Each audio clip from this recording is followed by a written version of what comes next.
다 함께 묵상 기도드림으로 2월 마지막 주일 예배 우리 하나님께 올려드리겠습니다.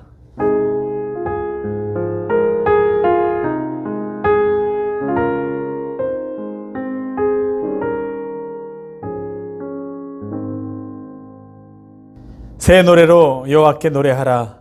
온 땅이여 여호와께 노래할지어다.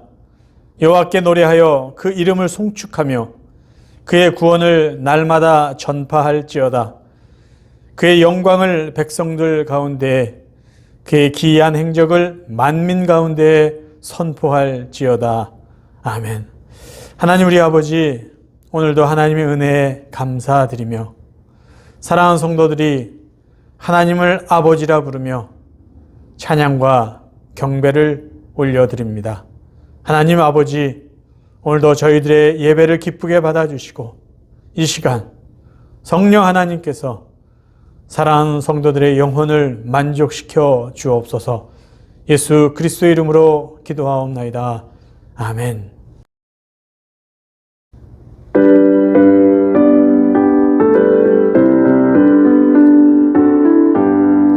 주 예수 이름 높이여 다 찬양하여라.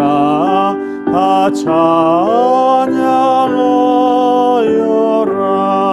금멸율관을 들여서 만유의 주를 찬양하세. 찬양 찬양 찬양 만유의 주 찬양. 주 예수 당한 고난을 못 잊을 죄이나 못 잊을 죄이나 내 귀한 보배 바쳐서 만유의 주를 찬양하세.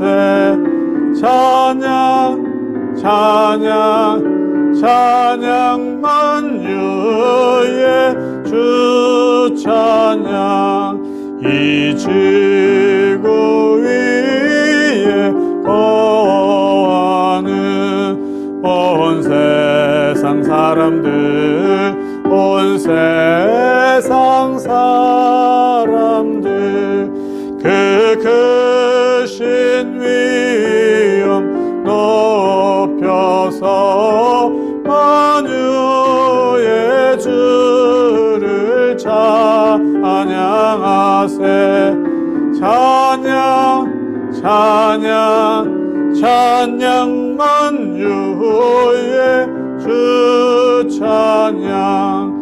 주 믿는 성도다 함께 주 앞에 엎드려 주 앞에 엎드려 무궁한 노래 불러서 만유의 주를 찬양하세.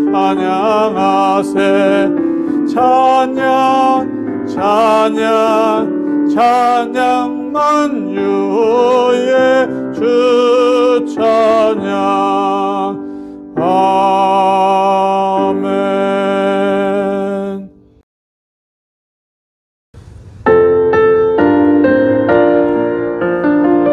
복음성가 어린아이처럼 우리 찬송하시겠습니다.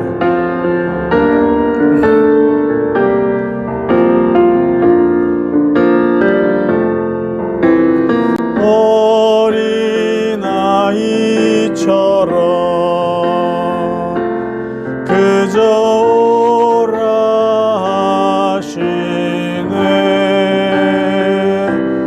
나를 잡아주시네.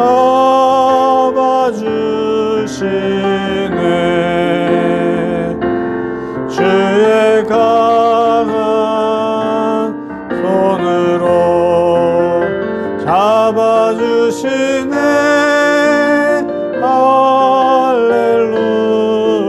할렐루야. 거룩한 주님 잡아주시네. 할렐루야.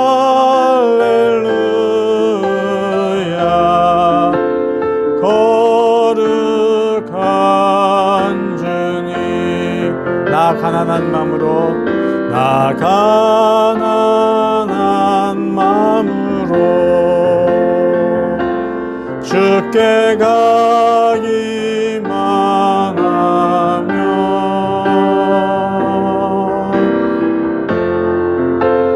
도우리라. 주가 말씀하셨네. 내가 죽어야만, 내가 죽어야만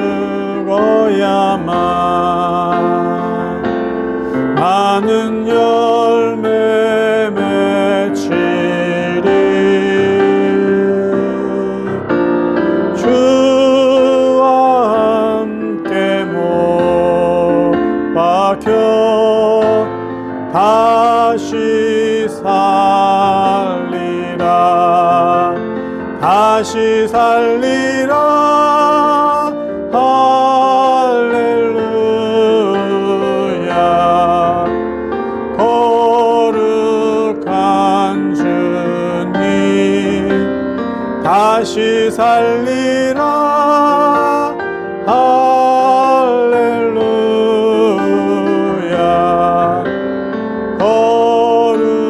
거룩한 주님 하늘 보좌 위에, 하늘 보좌 위에 앉아 계신 예수님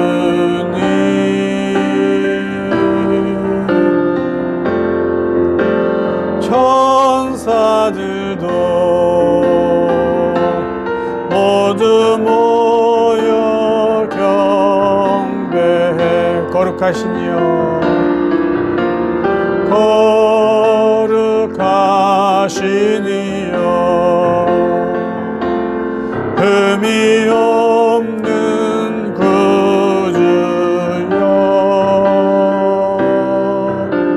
찬양 받으소.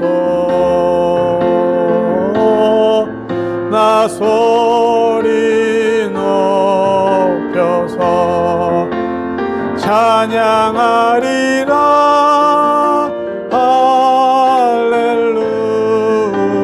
할렐루야. 거룩한 주님 찬양하리라. 할렐루야.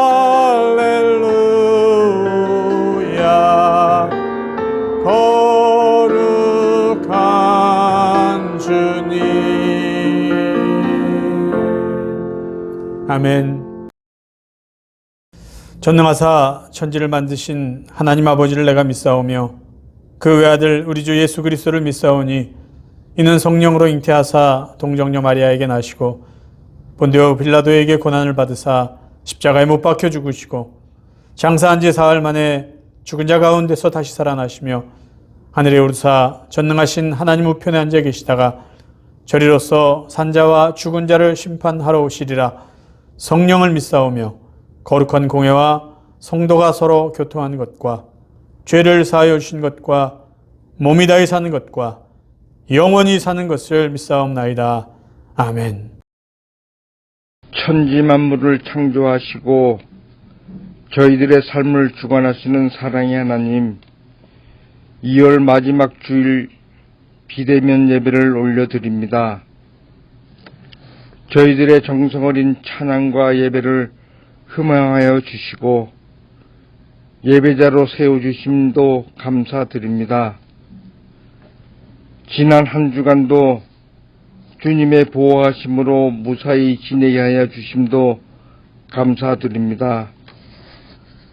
특별히 감사기도 드리옵기는 코로나19 팬데믹으로 저희 형제교회 교인들을 보호하여 주셔서 한 사람도 팬데믹으로 인하여 어려움을 겪는 분들이 없음은 주님께서 저희 형제 교회를 특별히 사랑하시고 보호하여 주심을 감사드립니다. 하지만 주님, 저희 형제교회 교인들 중 김정숙 권사님의 따님 김정혜 성도님, 또 박봉수 권사님, 김정혜 권사님의 따님 루디아 양의 건강을 지켜주시옵소서. 친히 주님께서 임재하셔서 아픔을 치유하여 주시옵기만을 간절히 기도드립니다. 오직 성령 주님만이 하실 수 있으며 능력과 치유의 하나님께서 해결해 주실 줄 믿습니다. 어려움과 고통으로 고생하시는 분들을 도와주시옵소서. 도와주실 것을 믿습니다. 지금은 사순절 기간 중입니다.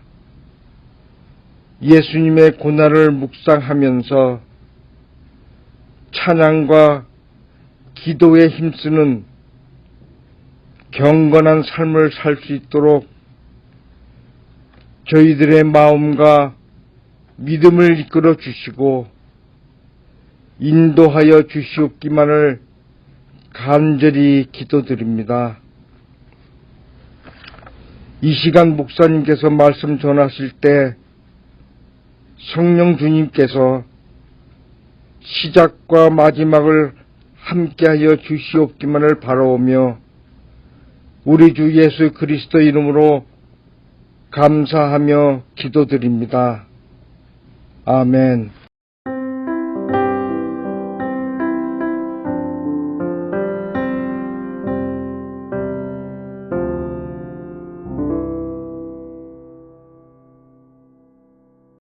교회 소식 같이 나누겠습니다.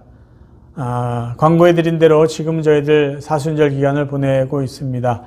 2월 17일부터 4월 3일까지가 사순절 기간으로 예수님의 고난을 우리가 좀 더 깊이 묵상하고 주님의 부활을 우리가 또 믿음으로 기대하고 준비하는 그러한 기간입니다. 사순절 기간을 보내면서 저희들은 신약 성경 한번 통독하기로 지난주부터 시작을 했습니다. 마가복음, 토요일이 마가복음 6장까지 읽고 이제 오늘 주일은 7장부터 읽게 되는데요. 우리 성도님들 이 사순절 기간 동안 적어도 신약 성경 한번 우리 다 읽을 수 있는 그런 기회를 가지시기를 바랍니다. 중보기도 내용 주보를 참고하시고 우리 또 계속해서 함께 기도하겠습니다.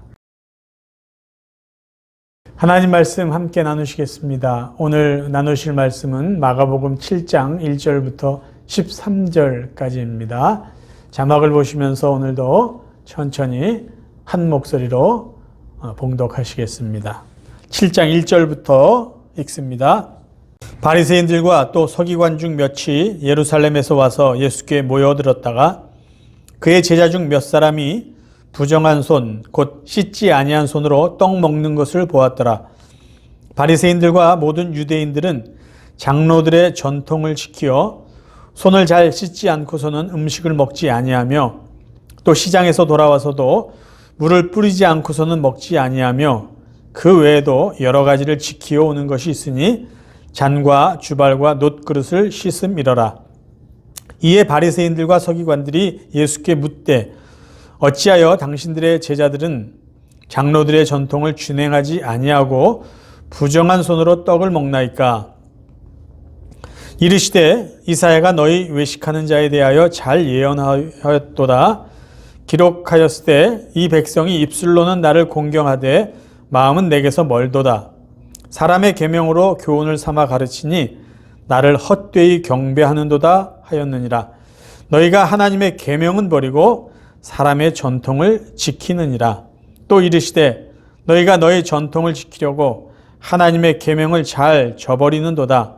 모세는 내 부모를 공경하라 하고 또 아버지나 어미를 모욕하는 자는 죽임을 당하리라 하였거늘 너희는 이르되 사람이 아버지에게나 어머니에게나 말하기를 내가 드려 유익하게 할 것이 고르반 곧 하나님께 드림이 되었다고 하기만 하면 그만이라 하고 자기 아버지나 어머니에게 다시 아무것도 하여 드리기를 허락하지 아니하여 너희가 전한 전통으로 하나님의 말씀을 폐하며 또 이 같은 일을 많이 행하느니라.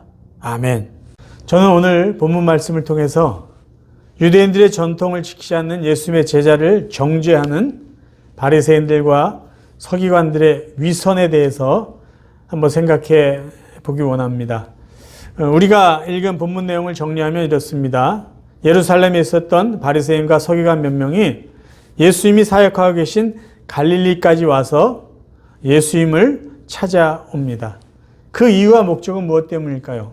지금 예수님은요, 갈릴리 지역을 중심으로 해서 많은 병자들을 고치고 기적을 행하시고 정말 하나님 나라의 복음을 전파하심으로 많은 사람들에게 정말 열광적인 인기를 얻고 예수님의 어떤 영적인 권위가 굉장히 높아졌어요. 그러면서 동시에 유대인 종교 지도자들의 권위는 하락하게 되고 오히려 예수님이 진정한 선지자다라고 많은 사람들에게 인정을 받기 시작한 것이에요. 그것에 위협을 느꼈던 이 종교 지도자들이 어떻게 보면 바리새인들과 서기관들을 파견한 것과 같죠. 그래서 약 80에서 100마일 떨어진 예루살렘에서 갈릴리까지 와서 예수님의 권위나 어떤 인기를 무너뜨릴 수 있는 흠을 잡기 위해서 예수님을 찾아온 것입니다. 그러던 차에 마침내 예수님의 제자들이 손을 씻지 않고 음식을 먹는 거예요.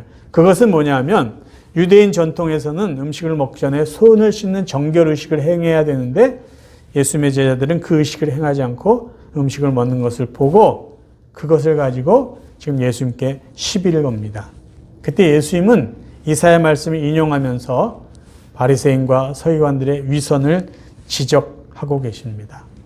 자, 먼저 예수님께서 바리새인과 서기관들의 그 위선, 그들의 잘못을 지적하고 계신데 구체적으로 어떤 것을 지적하고 계신지를 한번 살펴봅니다. 첫 번째는 당연히 그들의 외식을 책망하십니다. 예수님은 당신의 제자가 왜 유대인의 전통, 손 씻는 그런 전통을 지키지 않습니까? 라고 물어봤을 때 곧바로 이사야 말씀 인용하시면서 그들을 외식하는 자라고 책망하십니다. 외식한다라는 이 말은요, 예수님께서 바리새인이나 서기관들을 책망하실 때 자주 사용하셨던 단어입니다. 특별히 마태복음 23장에 보면 이 부분에 대해서 아주 잘 나타나 있어요. 외식하다라는 말은요, 원래 의미는 얼굴에 가면을 쓰고 연기라는 연극 배우를 의미하는 것이에요. 그렇지만 이제 외식하다라는 의미는 겉과 속이 다른 이중인격자 또는 위선자라는 것을 의미하는 단어입니다. 예수님이 인용하신 이사야 말씀이 이렇습니다. 마가복음 7장 6절 이르시되 이사야가 너희 외식하는 자에 대하여 잘 예언하였도다. 기록하였을 때 이 백성이 입술로는 나를 공경하되 마음은 내게서 멀도다. 무엇을 말씀하냐?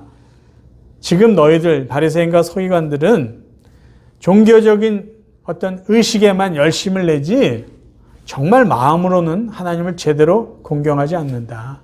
어떤 외적인 활동에만 너희들이 열심을 보이지 하나님과의 관계에는 너희들은 관심이 없다. 너희들의 겉모습과 속 마음은 다르다. 위선자다라는 것을 책망하고 계세요. 두 번째 예수님이 책망하시는 것은 너희들은 하나님의 말씀이 율법보다 사람들이 정해놓은 유전에 더 권위를 두고 있구나라는 것을 책망합니다. 종교 지도자들이 당연히 지키고 삶의 기준을 둬야 될 것은 하나님의 말씀인데 그들은 하나님의 말씀을 지키기보다는 사람들이 정해놓은 그들의 전통, 유전을 더 높이 사고 그것을 지키려고 노력했다라는 것이에요. 그러니까 하나님의 말씀을 중요하게 생각하지 않고 사람들이 정해놓은 어떤 규칙들, 그것을 더 중요하게 여기고 있었다라는 것이죠. 예수님은 그것을 지적하십니다. 세 번째, 예수님이 그들에게 잘못을 책망하신 내용은 뭐냐면요. 너희들은 너희 자신의 편리를 위해서 하나님의 계명을 저버렸다라고 책망하십니다. 자, 유대 종교 지도자들은 하나님의 말씀을 지켜야 되는데 그것이 부담스러우니까 하나님의 말씀 율법을요, 조금 쉽고 조금 편하게 살짝 바꿉니다. 그리고 그것을 전통이라고 말하면서 그 전통을 지켜왔던 것이죠. 마가복음 7장 9절을 다시 한번 읽습니다. 또 이르시되 너희가 너희 전통을 지키려고 하나님의 계명을 잘 저버리는도다. 자, 지금 예수님께서는요, 너희들의 전통을 지키려고 하나님의 말씀을 저버렸다. 그 예를 무엇으로 드냐면요, 고르반이라는 것으로 예를 드시고 계십니다. 너희들은 하나님의 말씀을 바르게 적용하려고 하지 않고 너희들이 편한 대로 살짝 바꿔서 적용하고 있다.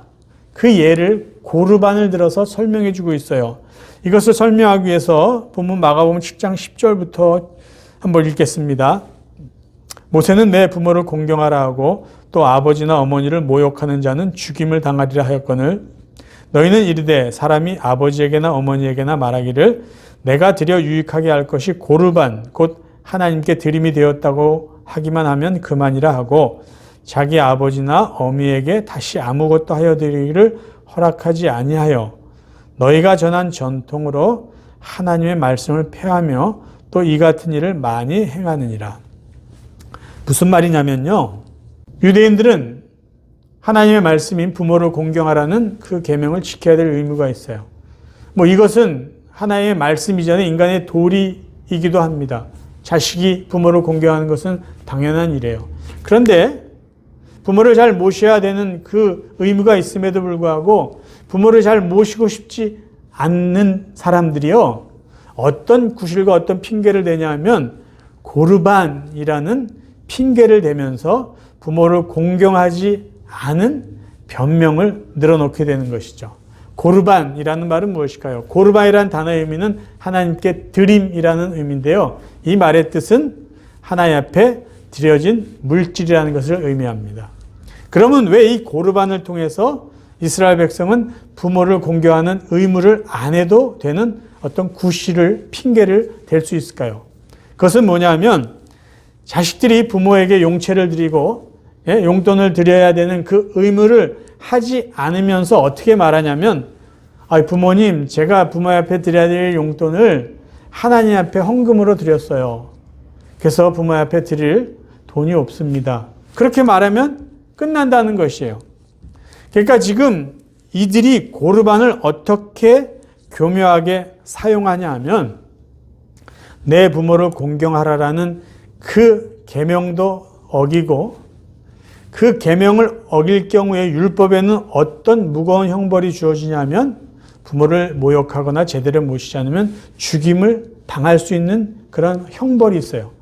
그러니까 이들은 부모를 잘 모시지 않았을 때 자기들이 당해야 될 그 형벌조차도 면할 수 있는 기가 막힌 어떤 핑계거리를 만들 수 있는 것이죠.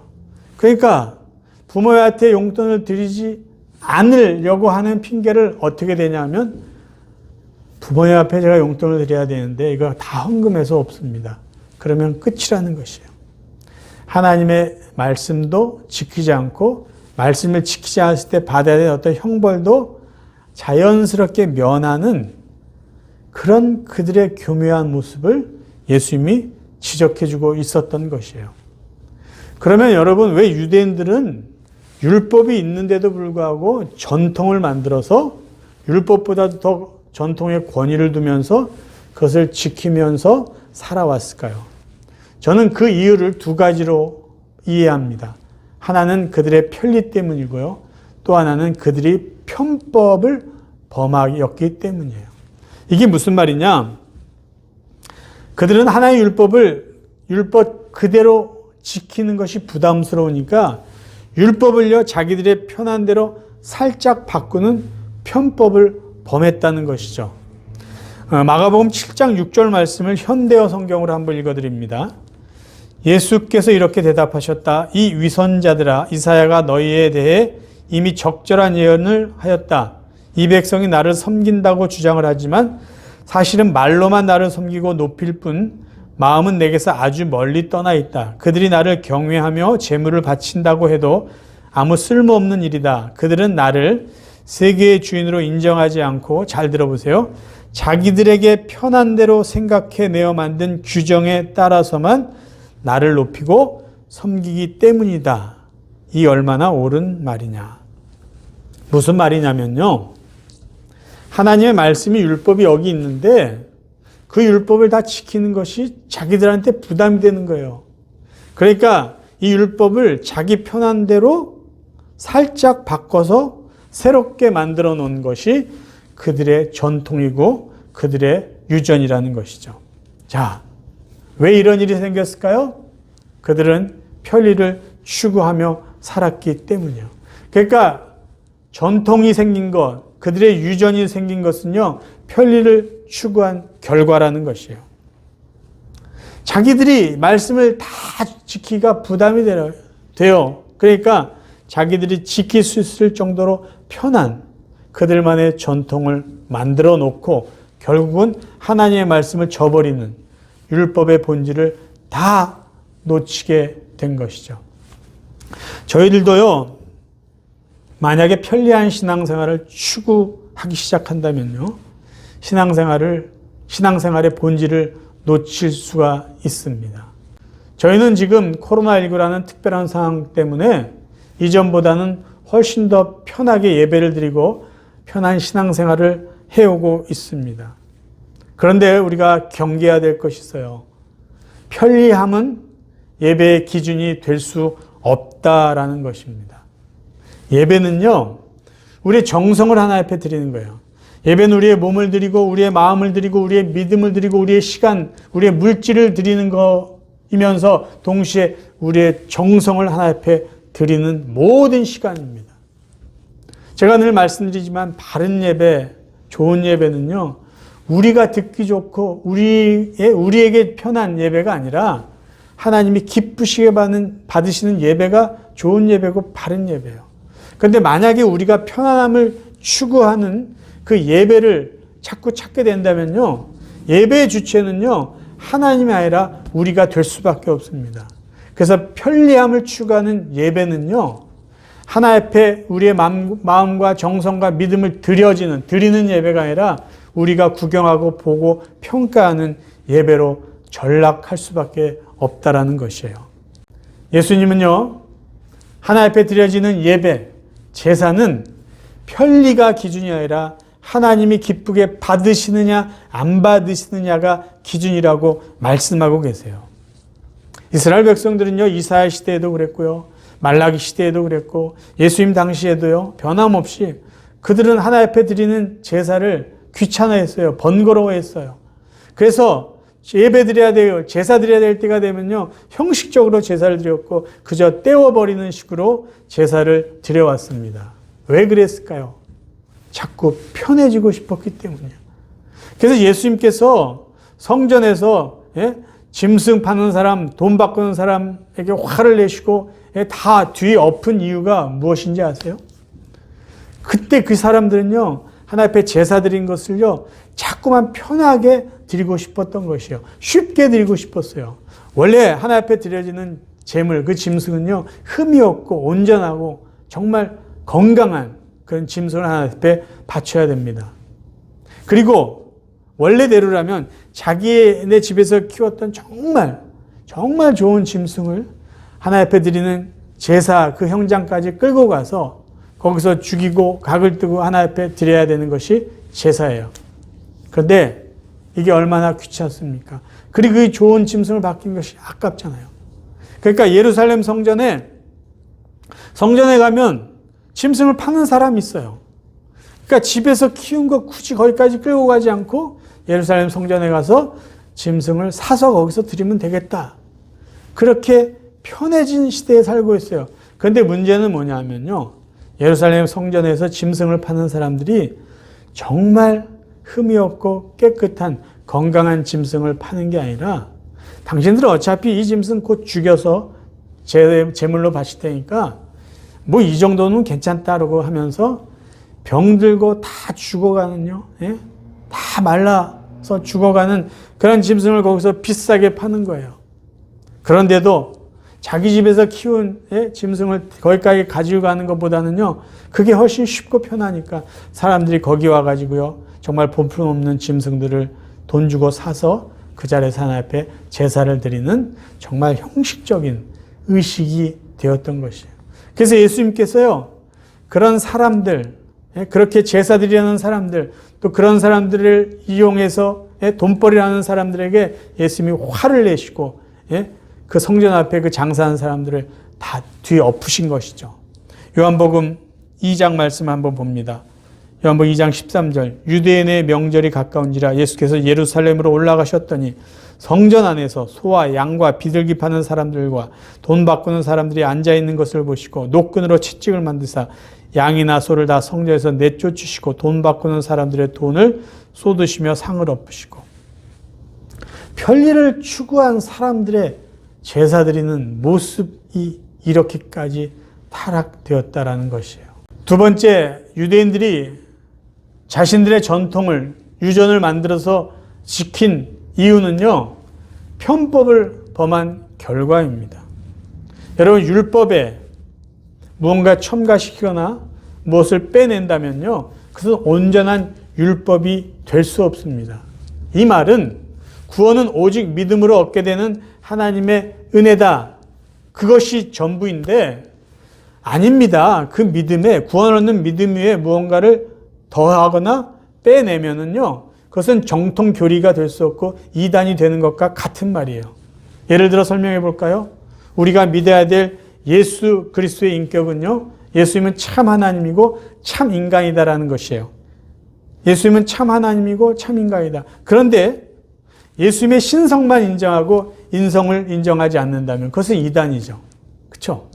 반대로 예수님의 인성은 믿는데 예수님의 신성은 인정하지 않는다.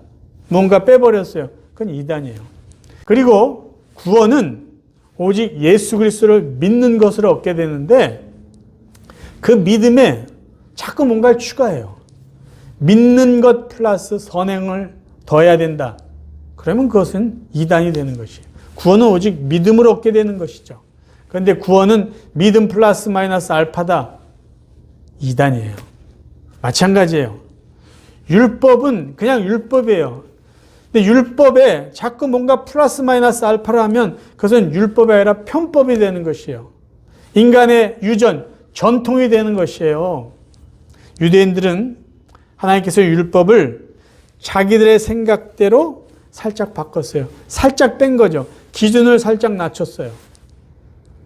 편법을 범한 것이죠. 그러니까 율법은 그들의 생각이 가미되고 또 뭔가 빠졌기 때문에 이젠 율법이 될 수 없어요. 그들의 유전, 전통이 될 수밖에 없어요. 그런데 이스라엘 백성들은, 종교 지도자들은 하나의 말씀, 율법을 그대로 지키려고 하지 않고 율법에 자기들의 생각을 첨가하고 기준을 낮춘 전통을 지키고 있었던 것이죠. 예수님은 지금 그것을 지적하고 계신 것입니다. 하나님께서 모세에게 주신 율법과 유대인들이 그들의 생각대로 정해놓은 전통과의 기본적인 차이는 무엇일까요?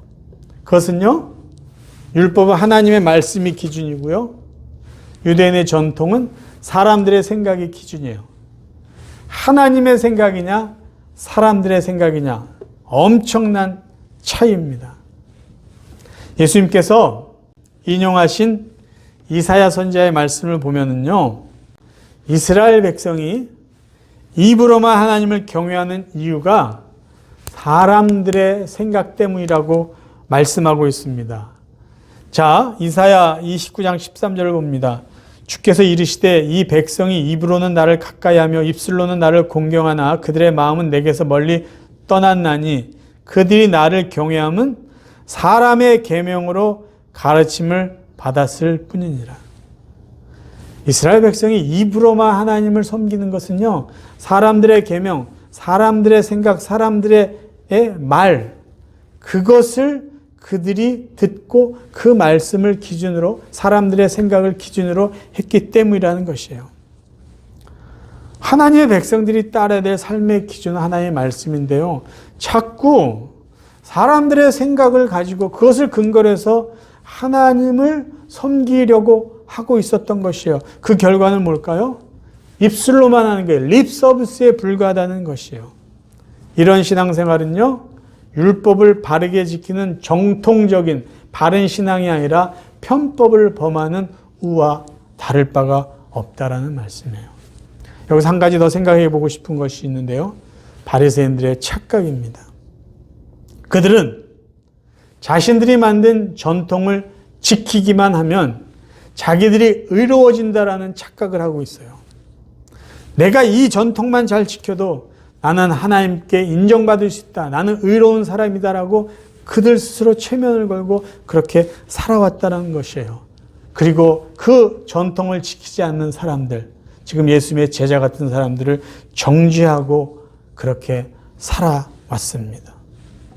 저는 이런 바리새인들의 모습을 보면서 내 자신, 또 우리 자신들의 신앙생활을 이렇게 한번 비교해서 생각해 보았어요. 우리가 신앙생활하면서 착각하고 있는 것은 무엇일까라는 것이에요.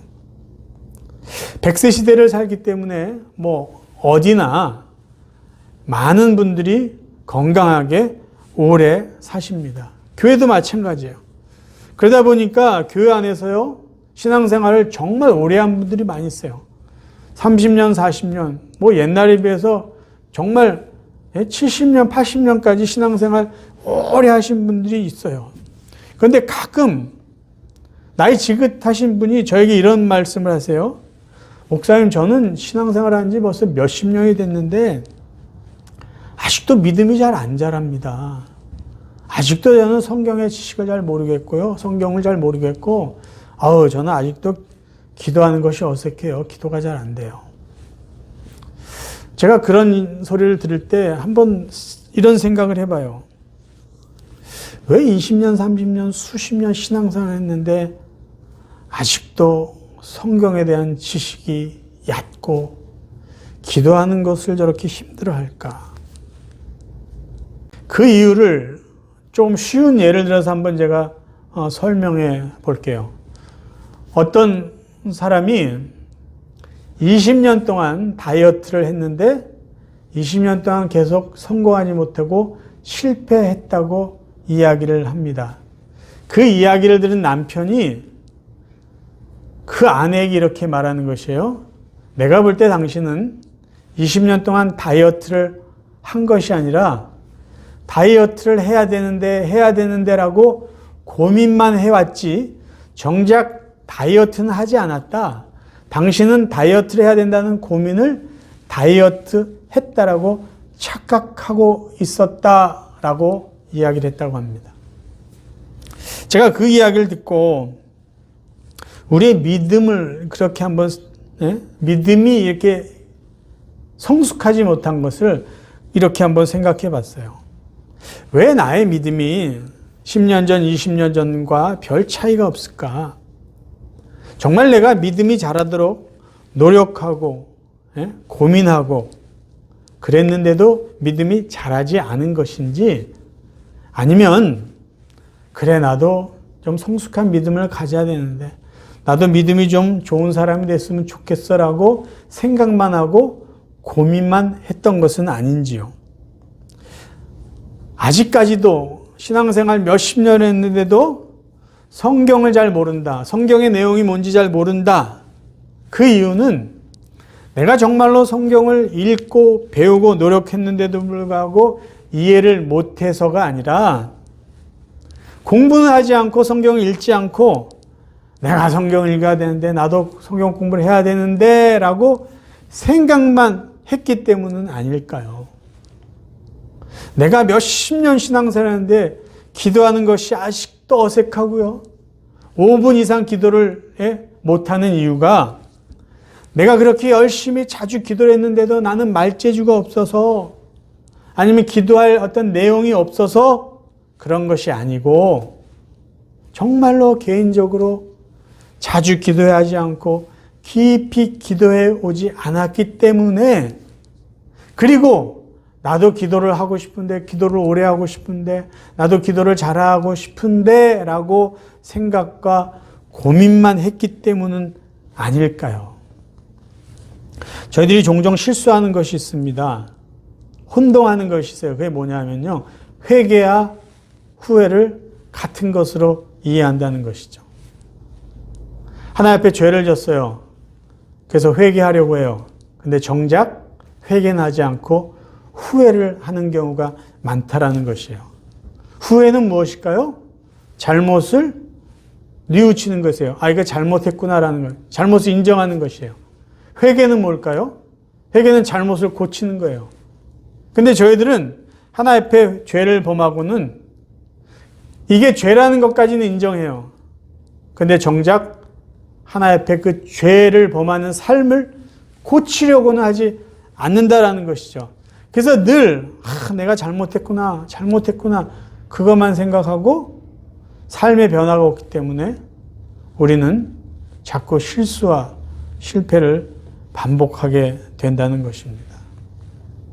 신앙생활은요, 내가 사는 것이에요. 신앙생활은 내가 생각하고 내가 고민하는 그것에 머무르는 것이 아니라 내가 직접 행동하고 노력하고 살아가는 그 모든 것이 신앙생활이라는 것이죠. 사랑하는 성도 여러분, 예수님께서 바리새인과 서기관들을 책망하신 가장 중요한 두 가지는요, 편리를 추구하지 말라는 것이에요. 그리고 편법을 범하지 말라라는 것이에요. 하나님의 말씀을요, 바르게 순종해라라는 것이죠. 바르게 순종하려고 노력해야지 너희들이 편한 대로 고치지 말아라. 율법을 살짝 바꿔서 너희들이 지키기 편한 대로 전통을 만들지 말아라. 그리고 그렇게 편하게 율법을 바꾼 것을 지키는 것 가지고 스스로 위로하며 위로받고 살지 말라는 것이에요. 저희들의 신앙생활의 기준은요, 편리가 되어서는 안 됩니다. 신앙생활의 기준은요, 하나님의 말씀이에요. 만약에 하나님 말씀에 사람들의 생각을 집어넣거나 아니면 하나님의 그 말씀의 기본을 살짝 빼내면요, 그 기준을 낮추면 그것은 바로 편법을 범하게 되는 것입니다. 저와 여러분의 남은 삶은요, 하나님의 말씀을 말씀 그대로 지킬 수 있기를 바라요. 말씀에 내 생각을 첨가하거나 빼지 말고 하나님의 말씀을 최선을 다해서 겸손하게 순종하며 지키며 살아가는 하나님의 친정한 백성들 되시기를 주님의 이름으로 축원합니다. 기도하겠습니다. 하나님 아버지, 우리를 자녀 삼아 주시고 또 우리에게 귀한 생명의 말씀 주심을 감사합니다. 하나님 말씀 겸손하게 그대로 받게 하시고 하나님 말씀에 우리의 생각을 더하거나 빼는 그러한 실수를 범하지 않고 주신 말씀 그대로 겸손하게 최선을 다하여 순종하며 지키며 살아가는 저희들 되게 하여 주옵소서. 예수 그리스도 이름으로 간절히 기도하옵나이다. 아멘.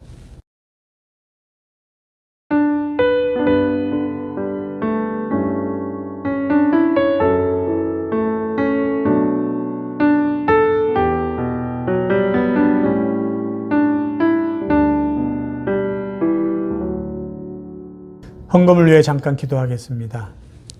하나님 우리 아버지, 사랑하는 성도들 이 시간 귀한 물질을 하나님 앞에 바칩니다. 늘 기도하지만 성도들의 물질에는 믿음이 담겨 있고 감사가 담겨 있고 기도의 제목이 담겨 있습니다. 하나님 기쁘게 받아주시고 사랑하는 성도들의 믿음을 받으시고 감사를 받아주시고 가정과 일터 외에 또 자녀들 위해 꼭 필요한 하나님의 은혜로 응답하여 주옵소서. 예수 그리스도 이름으로 감사하며 기도하옵나이다. 아멘.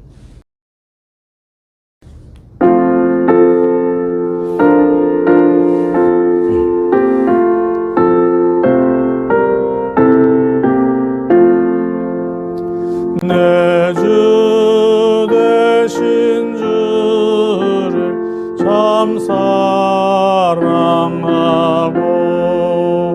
곧 그에게 죄를 다 고하리라.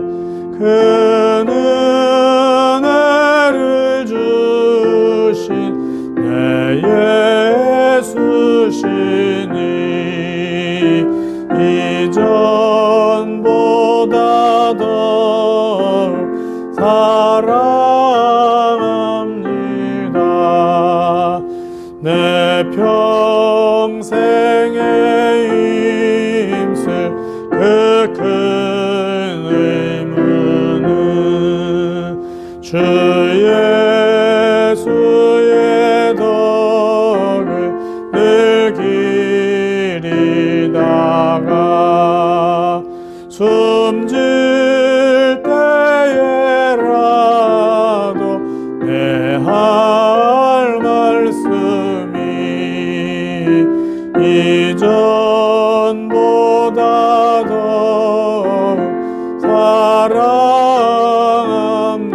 사랑합니다.